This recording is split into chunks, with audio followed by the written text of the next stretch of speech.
everything has a history, an energetic history. We talked about briefly last week that you can touch something and leave behind a physical fingerprint, but you absolutely leave behind an energetic fingerprint. Well, take for example, if you go shopping for magical supplies and you go into a store and you find a candle that you want to do candle magic. So you find a candle and you buy the candle and you go home. You want to do like a love spell, a self-love spell with this candle.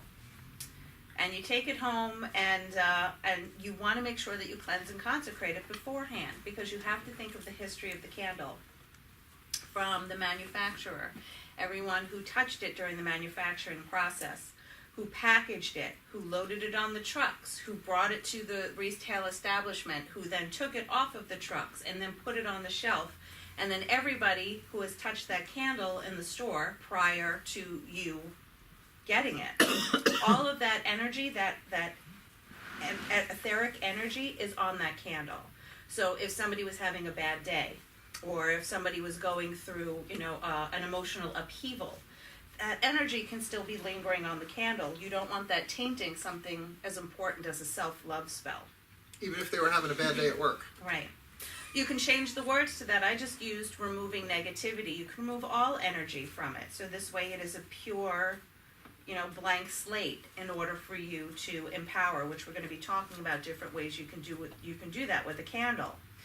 A stone, for example, though, you want to remove any excess extra energy. The stone itself has energy. Amethyst is very good for headaches. It's known as a sobriety stone. It's good for clarity of mind. It's a calming stone.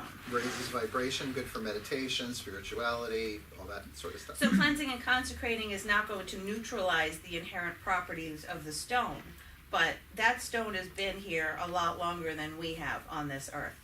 So where, what has it gone through getting to this point? You don't want to take away its inherent energy, but the excess stuff of everybody who's touched it or worked with it prior, you want to make sure that you clear that out. So when you work with the stone, you're working with the pure essence of the stone itself. Chances are that stone was formed while the planet was cooling, way before human civilization.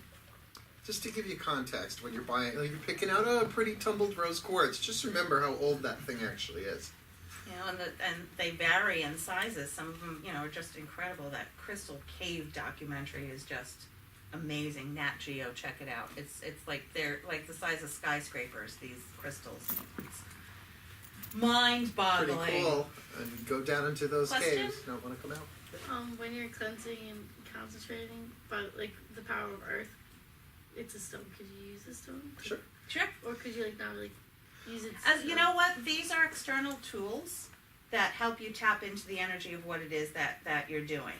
So, if you wanted to use another stone, that's fine. As long as it makes sense to you and you can tap into the energy of what it is that you're doing. Absolutely. So here's the thing. Which feels better by purifying by fire? A brick or a duck? What? A brick, right? Because you don't necessarily associate okay. with... You don't want to set a duck on fire.